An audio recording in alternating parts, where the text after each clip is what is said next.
But this is not the biggest issue.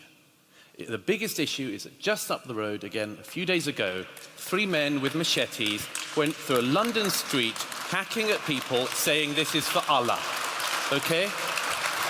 That's our problem. But let me just get back to the main point. We have had historically massive issues in Europe. Nobody who knows anything about our history wouldn't pretend that. But this is a civil war within a religion which was not our war, and it has become our war. It has become our war, and Elif, you are right and wrong. You are totally wrong to say that there isn't some agreement on this. If you are a Muslim and you follow Islam, you believe that the Quran came from God, and you believe that what is in it is at least very hard to run against.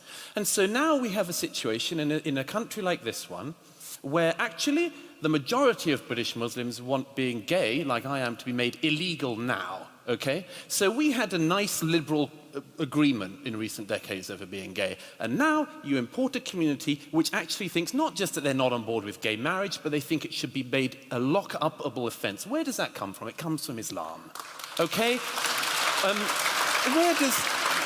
Where do all these things come from? They come from this, and I'm sorry, but it is a much worse problem than we think. Okay, one poll last year showed that 50% of British Muslims would not go to the police if they knew somebody involved in an ISIS-like group was around them. Another poll showed 2/3 of British Muslims saying they would not go to the police if they knew somebody involved in extremist activity. What the hell are we doing?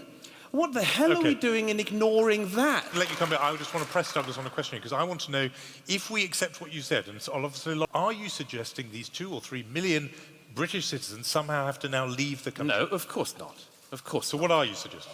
The first thing is you admit this issue and you slow down or stop the flow. The obvious thing, if you've got a problem, admit to it and slow the flow. Okay? The second thing is, obviously, you try to work on the people you have here. Obviously.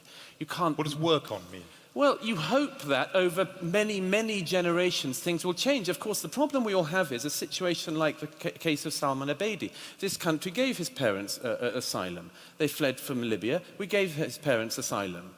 Now we're working out what his parents actually believed. But actually, then 2 weeks ago, their son goes into a Manchester arena and blows up 22 people, 1 for every year of life this country gave him. So we could be in a situation where we're saying, okay, the first generation are fine, but we've no idea what their children are going to do. And I would very quickly make this point. Really quick, if you want to see the depth of this problem and a possible solution, see who the most vilified people in the Muslim community in this country, they are the reformers. Every single case, it's the reformers. Okay, and one of the London Bridge attackers last year attacked an imam who's a friend of mine in London. Okay, everybody knows this. The reformers are on the edge of this, and this is the point. Okay. The reformers may lose, and that used to be a big tragedy for the Islamic world, and now it's a tragedy for Britain. Okay, Elif wants to come in, and then we're going to questions.